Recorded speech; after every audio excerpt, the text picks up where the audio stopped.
Hey guys, I'm George Haydock from Pioneer. I'm the general manager. I wish I was there with you guys. So my place is to tell you a little bit about Pioneer, our background story, and why what we've got for you guys is so good and why we're excited about dealing with you guys. First of all, Pioneer's been around since 1987. Is that we were one of Australia's largest air conditioning manufacturers. That's all great. But let you in on what went wrong, because everybody talks about what went right. And you know what? Is that from bad times or problems comes good leaders. From good leaders comes good products, and good times. From good times comes probably bad leaders. And the circle continues. So here was the problem. We were at the top of the game. We were selling loads of machines in Australia. We'd made rooftop package units.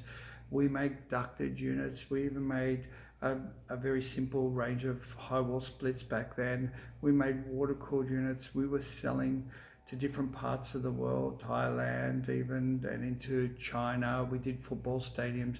We did shopping centers. We did all of that. But you know what? We were just a fixed speed machine. And the Australian dollar went up to nearly the same rate as the American dollar, and the Japanese built new technology. They came in with inverter machines. Sure, we had scroll fixed speed machines, but we didn't have inverter technology. We were too slow, Pioneer, to move. So then David Grimer and myself, my business partner, we came in to take over Pioneer. We looked at the system, we looked at what the problems were. We realized that Pioneer needed to not just be price driven, but we needed to be technology driven. So we analyzed what was it in an air conditioner that was the next step. We had inverter technology, we had scroll compressors, we had clever heat exchangers, we had clever thermostats. The next area we looked at was the refrigerant, the working fluid, the actual part that absorbs the heat energy. So we set out to have a chat with NGAS and experts like Dr. Lattice Taylor in this area. We said to them, tell us about the most energy efficient refrigerants and what needs to be done there. So they said to us, look, the most energy efficient refrigerant is ammonia, but that's a little bit hard for an air conditioner to use because we have problems with people and ammonia. The second one is carbon dioxide.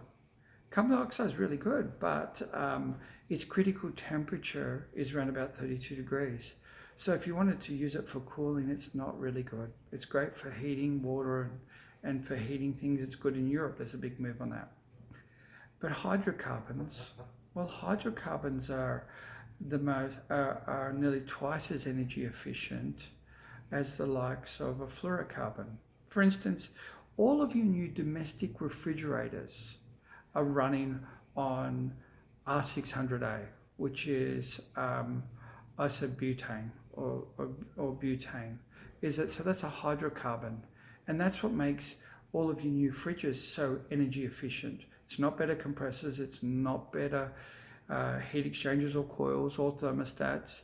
It's a better refrigerant. So that's what makes them more energy efficient.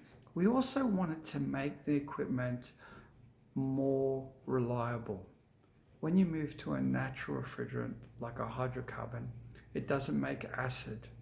It doesn't have the same high running pressures of like a 410A or an R32. So our reliability increased. So we worked away with equipment, and there was a lot of challenges to overcome then. But the main thing was that every time we overcome those challenges, we would patent that technology, which has done us good now. So now Pioneer is the world leader on inverter heat pump hydrocarbon air conditioners. So we're quite excited about that. And we've done well. They're very energy efficient now, along with being reliable. The energy efficiency was the byproduct of the making it more reliable with natural refrigerants. And then we started looking around the world for what other parts of the world is interested in the environment, because that's where our products would be with the low GWP. And we thought New Zealand leads the way a lot of times when it comes to the environment. So we went and chatted over there and we came across HRV and we sat down and we spoke about that site and we made a range of machines and we sent them over for you guys to evaluate. Is that, and they were good.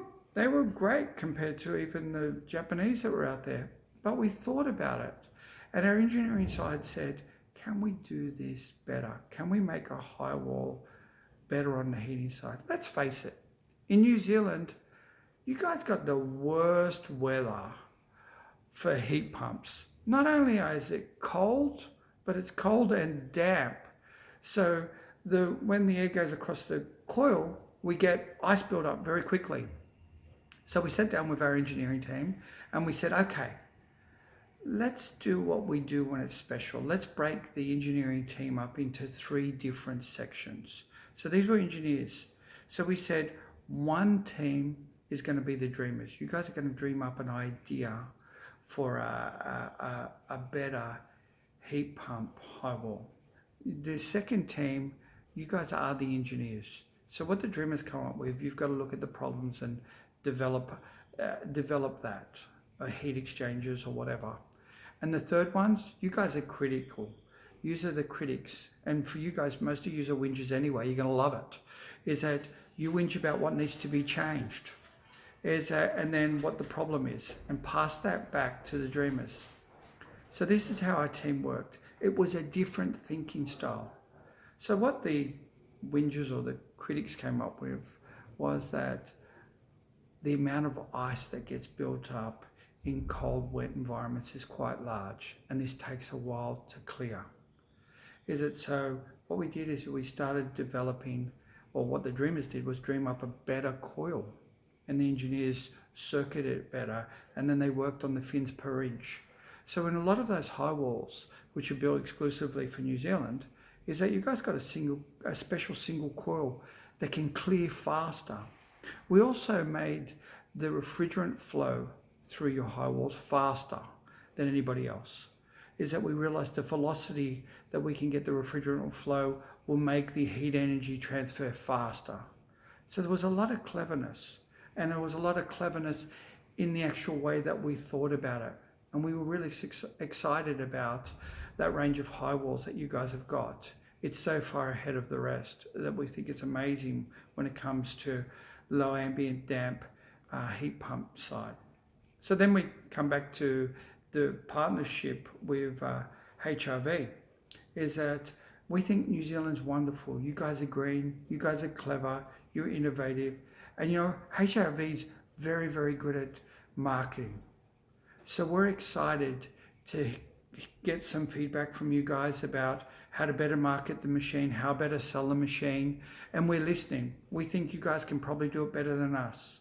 So anyway, let me pass you across to the wonderful HRV team, and I look forward to being over there soon and seeing you guys. All the best. I'm George Haydock signing off.